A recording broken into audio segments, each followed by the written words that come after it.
This is the Anything But Banker to Broker podcast. We're going to be talking to some of the industry's best and brightest about the unique pathways they took before stepping into broking and how it set them up for success. Thanks for listening.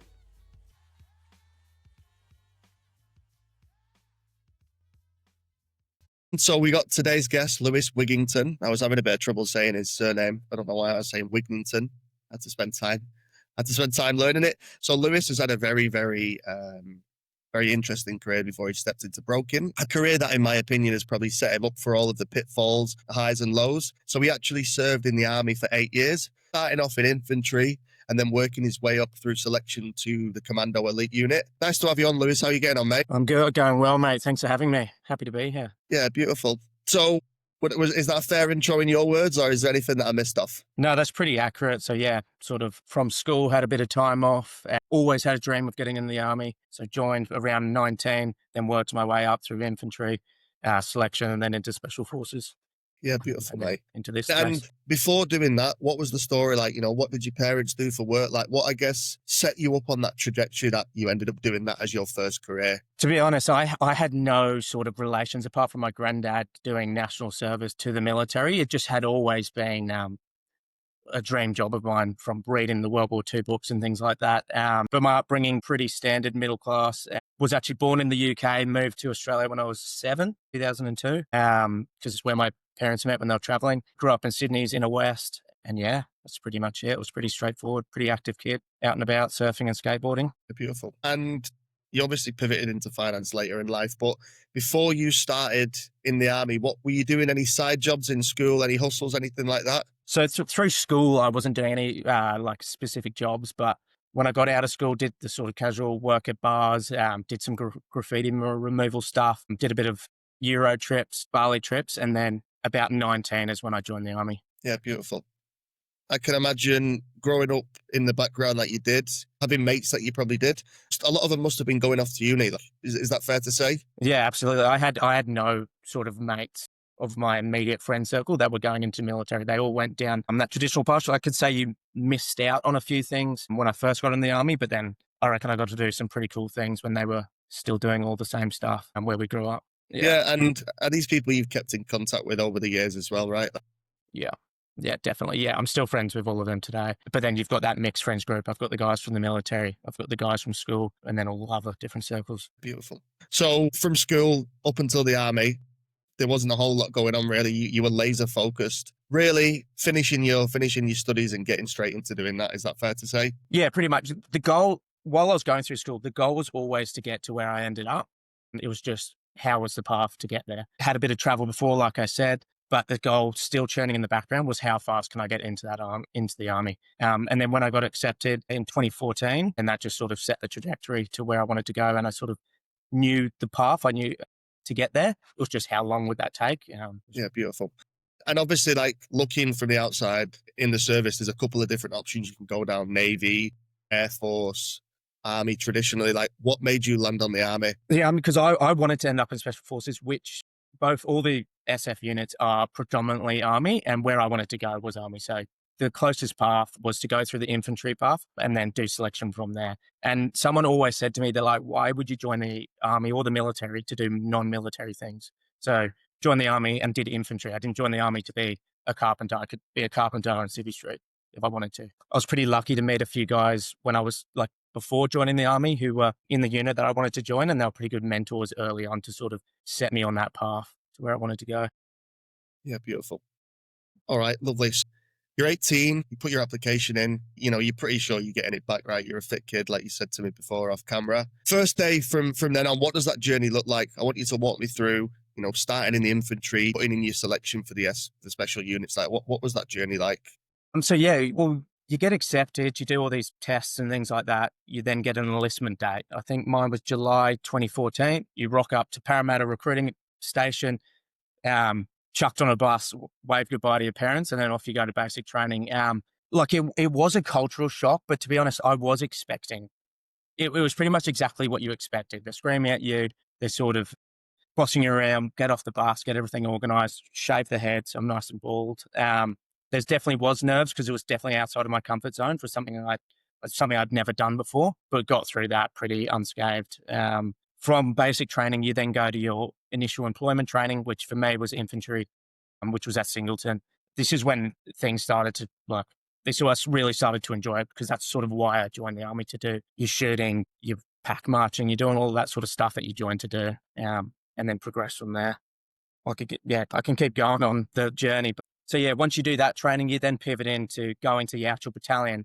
Once I went to 6 RAR up in Brisbane, did every course I could, snipers, heavy weapons, signals, did all the exercises that are involved. But the goal was still to go to the 2nd Commando Regiment, which was down in Sydney. So about 3 years in Brisbane, I then applied for selection, where you do a variety of sort of entry tests, psychometric testing. Do you meet the standard sort of thing to even get onto selection?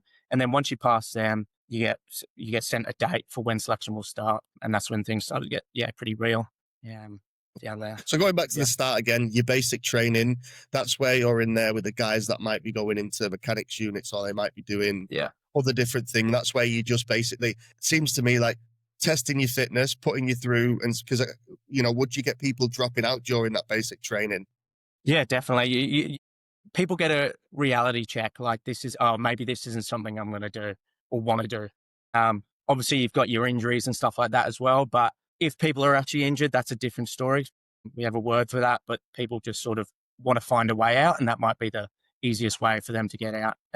It's all core, pretty much teach you the basics, marching, how to make a bed, and pretty much welcome to army life, how the sort of army works. Do you think it's that first day level of discipline, and that carries through, that makes people and breaks people and makes them kind of want to go home? Well, I think it sort of solidifies what's your intentions. Are you actually here to take it seriously, or you sort of, I had no other option, so I'm going to join the army. And that sort of, you weed that out early on. You obviously still got people that get through, but it sort of solidifies, okay, this is now real and we're going down this path, so let's just commit to it. I think it was clear, I had a clear goal where I wanted to get to, so having that sort of in the distance helped a lot, because this is just something I had to do to get there. And that came up throughout my career. It's like, this is just something I have to do to get to where I want to be.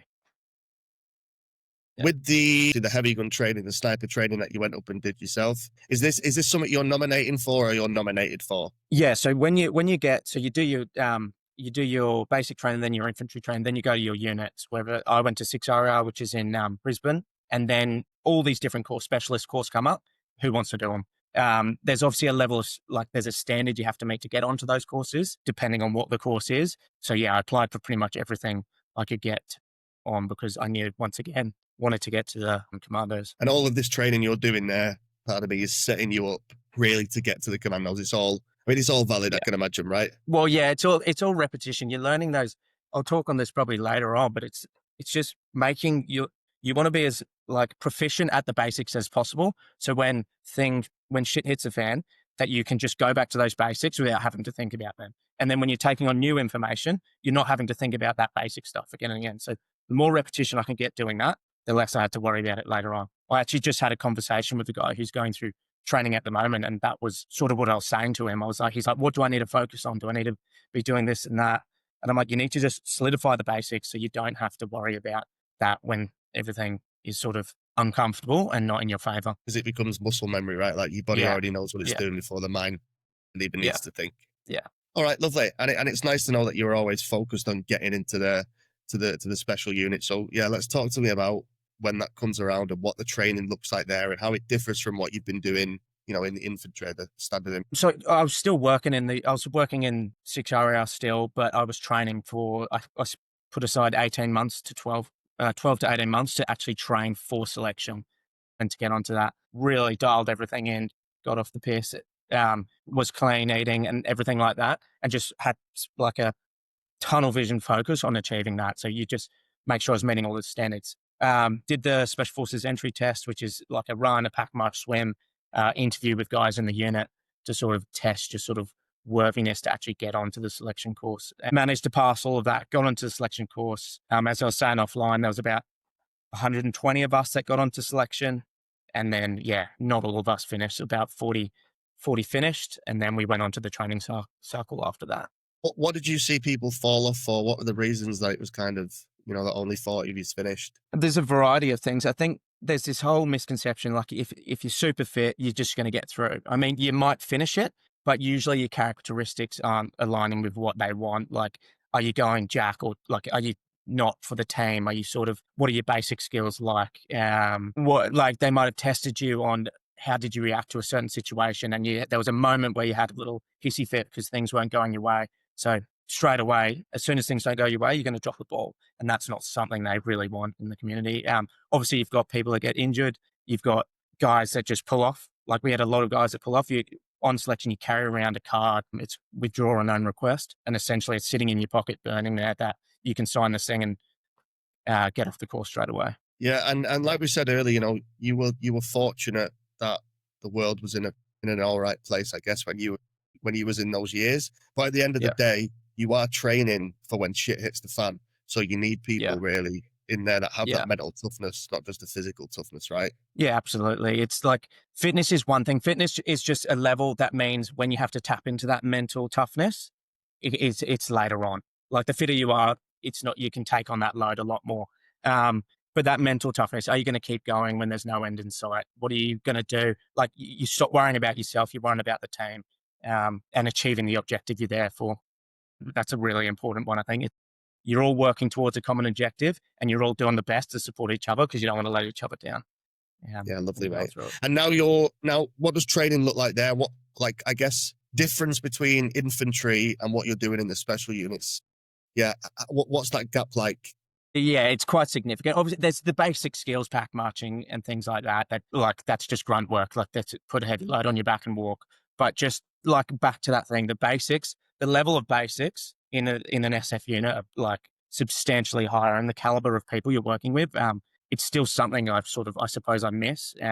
Like, the guys are operating to a high standard, and they're not just doing what's expected of them. They're going above and beyond to be the best at whatever they are looking after in that role. And there is a whole wide range of skills you have to be across. So just the ability to retain information across all of that and then implement it in a dangerous environment is one of the main things, I think, that you see. You did a lot of pretty cool shit. Is that fair to say? Yeah, absolutely. Like, yeah, I mean, going back to what like your schoolmates are going down that uni path and just going into sort of a corporate job. I was 23 years old, standing on the back of a plane. The ramp goes down. It's the middle of the night. You've essentially just, there's a black hole. The light goes green, and then you're jumping out of the back of that plane. And then the next week, you're in a Black Hawk, fast raping onto a moving ship, or you're sort of going up onto a target with explosives on your back, and then you've got to put them on the door, make entry, and then clear through that building. Like, it was pretty wild, and it's definitely something you're not getting in the broking space anymore, or never did get in the broking space. No, but I think it's one of them, right? Like, two types of people there. One person would be absolutely shitting himself doing that. The other person, probably you, would be like, fucking hell, pinch me. Like, this is literally what I sat. Yeah, This is what 18-year-old me was sat in school going, I'm that's what sick I of want these to do. books Yeah. now. You know what I mean? But I mean, it is, you still, like, I'm not going to say I'm like bravado, everything like that. I was back of the ramp of the aircraft. I was shitting myself. I was terrified, but you'd done the training. You knew what you needed to do, and everyone else was doing it. So there was like, I'm going to go. You're going to jump. You're going to fast rope. You're going to make entry into that room. That's what you train for. And like, it's all voluntary up to this point. Like, I chose to be there and exactly where I wanted to be. It still scared me, a lot of it, but you just get through that. And I think once you get past that, the growth you get from that is just, yeah, You're it's quite hitting the ground, extraordinary. man. No, Yeah. Yeah. Yeah. It depends if the parachute opens or not. That's the, yeah. Well, you're yeah. hitting the ground. Yeah. That's the only thing you need to know there. Absolutely. Now, in terms of you being deployed, so you've spent a lot of time, like you said, in Sydney when you did your basics, and you're up in Brizzy training for the special units. But outside of Oz, what did your deployments look like? What sort of stuff did you do there? To be totally honest, not too much. And that goes on to why I pivoted out. But I did do a lot of domestic counterterrorism stuff. So Commando holds responsibility for domestic counterterrorism at the sort of highest level. So a lot to do with that all around Australia. And then a few things in Southeast Asia, which was sort of mentoring and training sort of people in the region and working with sort of the US and UK partners. Is Yeah. that stuff you can talk about, mate? Because I'd love to hear a bit I more mean, about that. you can't dive in it too much, but I mean, like, it's essentially you're just training what we know already with our counterparts. Like, we were working with the SEALs over there and things like that. Then you work with the British guys, and you're training those locals in those environments on sort of the basic skills and building relationships in the region. Yeah. How was the relationship between, obviously, we got AUKUS, right? So we're obviously very well Yeah. connected, but from the people perspective, I can imagine being biased here. You probably got on better with the English than you did Yeah.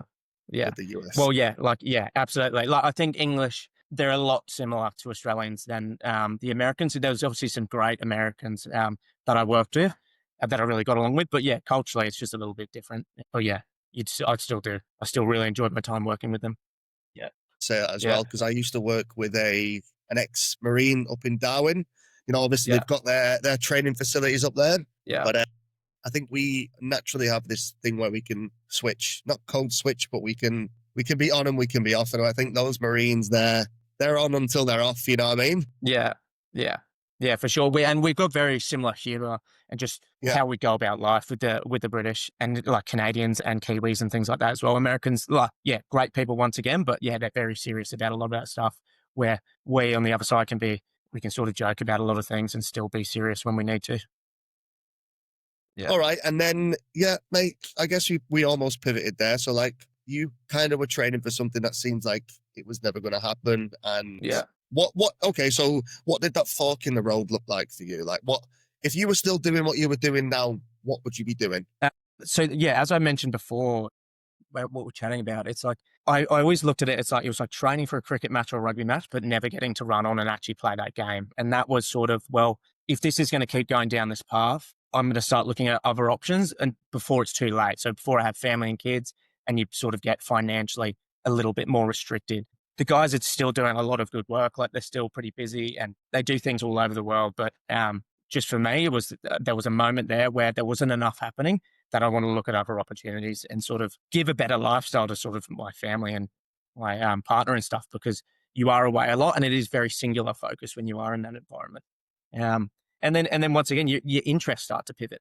So I started to get interested in more of that business stuff, that finance space, rather than just jumping out of planes and shooting guns. Like, it's very cool, but I had done it. That's like a common theme. I've done it. What's next? I don't know if that's a good or bad thing, but you're always chasing that next thing. Internally, with you guys, it's something you speak about a lot, but externally, you know, civvies like myself, you don't see much about like the effect that it has on the military wives, because you know I've got an 18-month-old. I'm at home every day, pretty much in the home office, but it's still hard. You know what I mean? So I can't imagine what it'd be like for you know, if you've got kids and you're in the army and you're away as much as you are. But I was probably even lucky, like in comparison to what guys were doing when the Middle East was a lot more, like there was a lot more action going on over there. They were away for 6 months at a time. I'd only be away for a few weeks at a time. Like, it's not the end of the world, but it's still something you think about. And if we're not doing real operational stuff at the moment, well, then maybe I don't need to be sacrificing this at the moment. Yeah, and that's fair, mate. So leadership was something that you were never really going to explore. That wasn't... Well, that's pivoting back to what's the sort of difference with sort of your regular army than your SF units, is that everyone's is a leader. It's a sort of a flat leadership. So everyone owns their vertical. What's your strong suit? So I owned a specific space within the team. The team leader would come to me and say, okay, what are we doing here? How are we going to run this? So you have those moments of leadership. Traditionally, no, I didn't progress through the ranks. But then that's another thing. You lose rank as soon as you go to SF. You drop down to day dot. So yeah. All right. So you went down the other fork in the road, I guess, and you went into broken. Was this, how did that happen, right? So were you in the special unit looking outside what comes next, or did you end up leaving and then it came? A bit of both. So I was always interested in the finance world, sort of listened to all the podcasts, not directly broking initially, to be honest. A lot of it was that like corporate finance or like investment banking and investments and things like that. And then sort of looking into what that actually looked like. I think it's sort of made to be a bit more glamorous than it actually is, where you're working in a corporate structure and pretty much you have to abide by what that corporate structure says. I'd done that for almost 9 years. I didn't really want to go straight back into another space where someone was controlling my time. So that's when broking sort of appealed to me. I did, when I first got out, had a bit of time off. I think it was probably the best thing I did. Went into sales for a bit, got made redundant after like 3 months. Just left that, took that as a sign, went traveling with my partner for 6 months around Europe and Asia. And as I was on that trip, I started looking into a bit more of the broking stuff, knew a few people in the space and gave them a call, sort of what's it like what's it actually like? You can see things on social media, but what's a day like? And got got some good insider knowledge and sort of think, okay, this is something I'm going to look to pivot into. I did all my sort of certs and things like that. And then what would you say your biggest culture shock was going from, the special forces to being a broker? I mean, an office environment, firstly, I found that pretty hard. Like just sitting in front of a computer, I found really difficult. It's quite, and I probably still do. I'm up and down all the time walking around. But yeah, you adapt. And they probably think the people that were training me initially, they're like, who is this guy? He doesn't even know how to use a computer properly. But yeah, the environment, like broking, I find is, yes, there's a team, but it's a very individual when you're starting out. It's you're focusing on the deals you're getting and you're worrying about everything. Yes, I've got mentors, you've got colleagues around you, but they're worrying about their own deals a lot of the time and how they can build their business. So starting out, it's very much individual. And I came from a heavily team environment, which is what I'm trying to sort of replicate now, build on that team, have a sort of strong team around me that owns their sort of vertical, like I did back in SF, and going towards that common goal. Yeah, I suppose that's what I'm looking I was at. going to say, like, corporate versus the army versus broken, right? Corporate, I always, and I don't want to bag it too much, but I always say, when you're working under someone, they're usually only thinking about their next promotion, right? Yeah. Whereas if you're working under a broking business, that person at the top is probably your mentor or the person you're working under. There is no promotion for them. Your value and you growing is their business growing, right? Yeah. Very much similar to the army where, that person might be thinking about what they want to do next or what they want to do outside. By the end of the day, everyone needs to focus on the person they're looking after. And do you get what I'm trying to say? I can see there's a lot more similarities there. Yeah, for sure.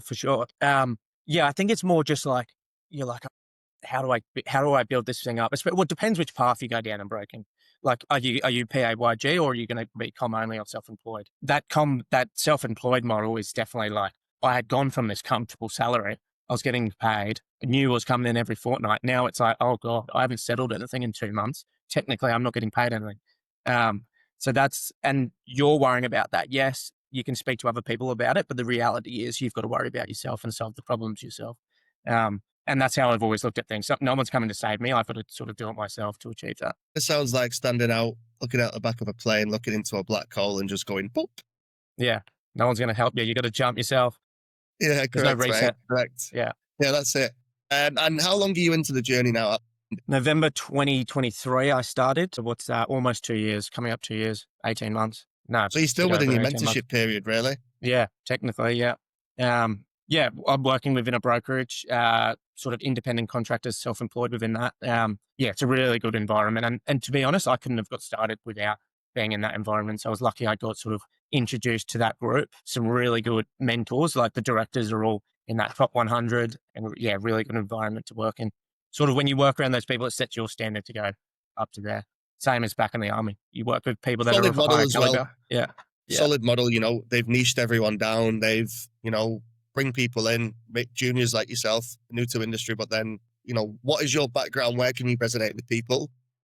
And so I really like that model, that niche model. I'm a big advocate of doing it, right? As it's, it's what I do myself. Well, yeah, I think it is. If you think about what did the broking percentage went up another couple of percent last week that we saw in the news. It's what, 20,000, 22,000 brokers now. How do you stand out? By just saying you can get a cheaper interest rate is not going to cut it anymore. I thought when I first got in, there was the director said they're doing good numbers. How do I compete with something like that? Talk about something that they don't know.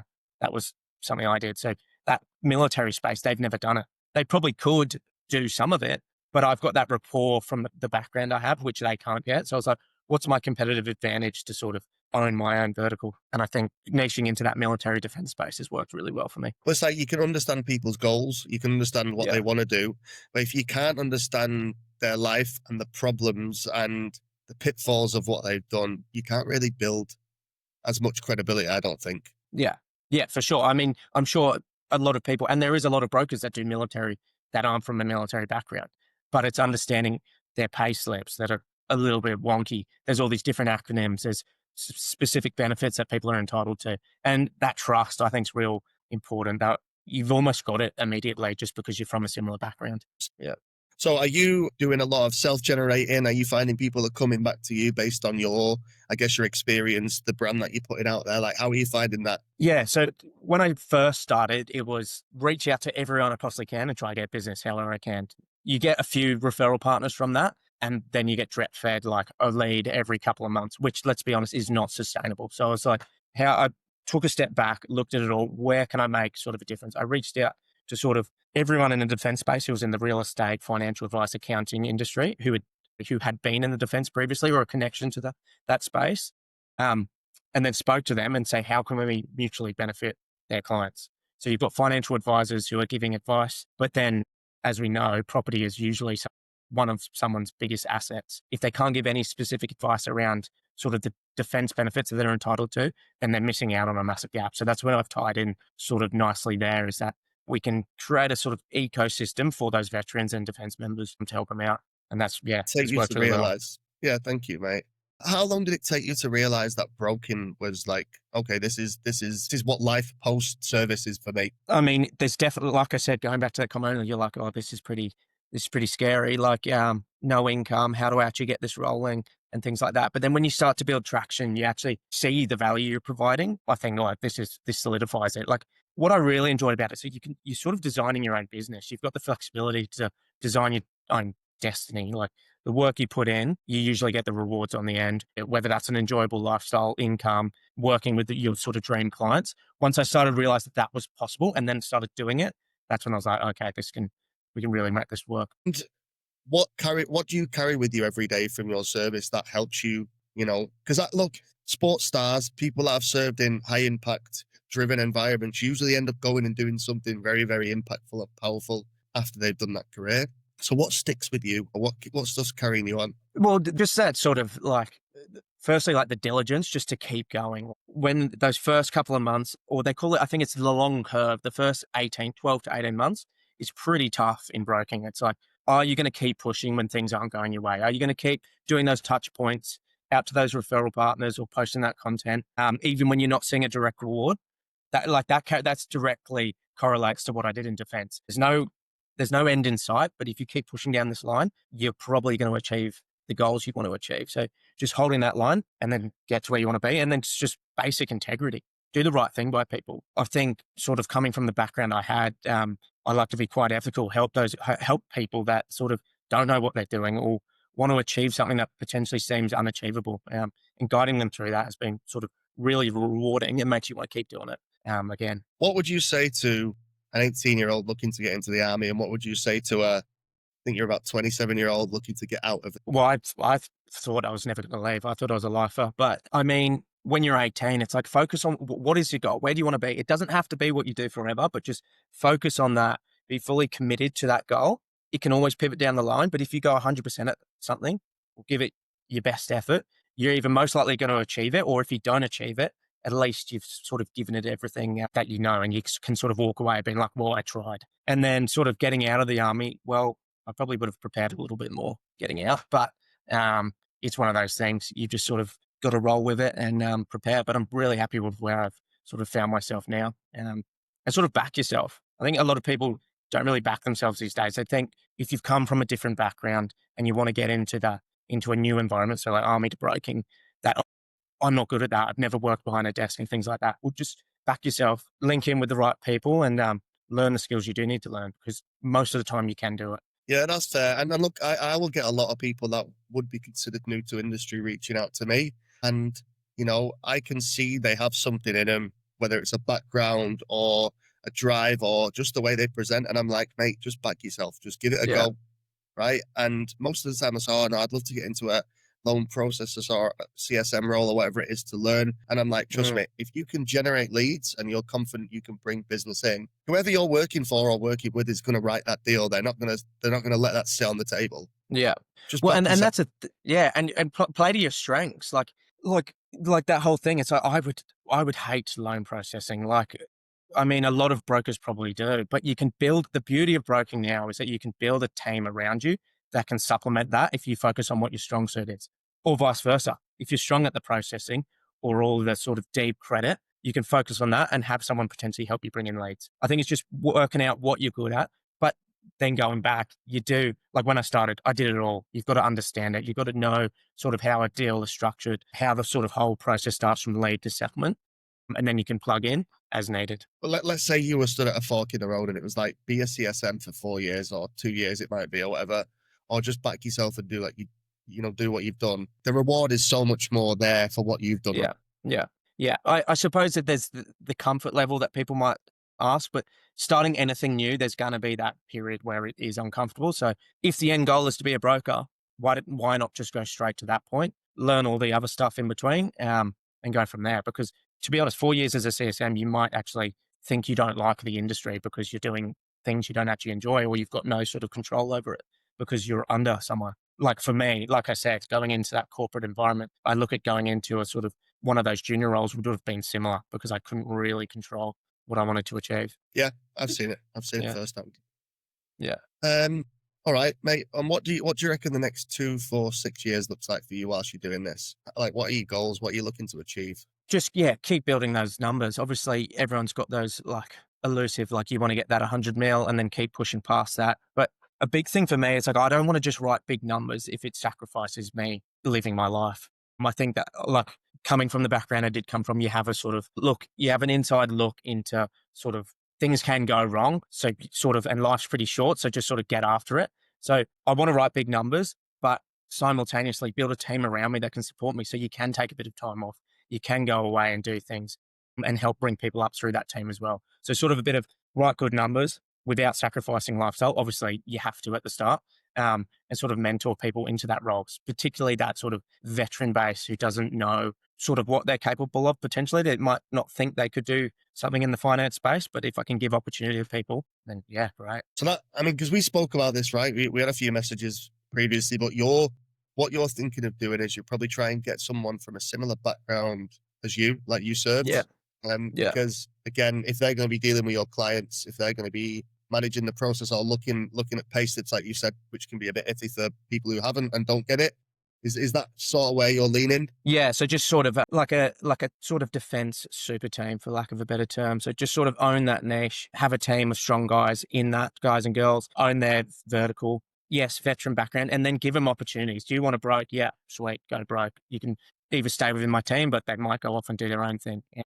But yeah, really own that space and sort of make, like I said, that team environment again, that we're going towards a common goal. Because I think you'll get bigger numbers by doing that way if that's the end goal.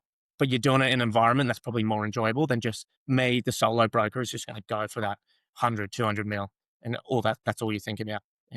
Pivoting back as well. So when it comes to the end of your career in the army, I can't imagine it. Say you took your notice and you're out in 2 weeks. I feel like is there a bit more of a process there? I mean, it's pretty similar. Like it is pretty quick, to be honest. If you want it to be, like, it depends if you're medically discharging or voluntary discharging.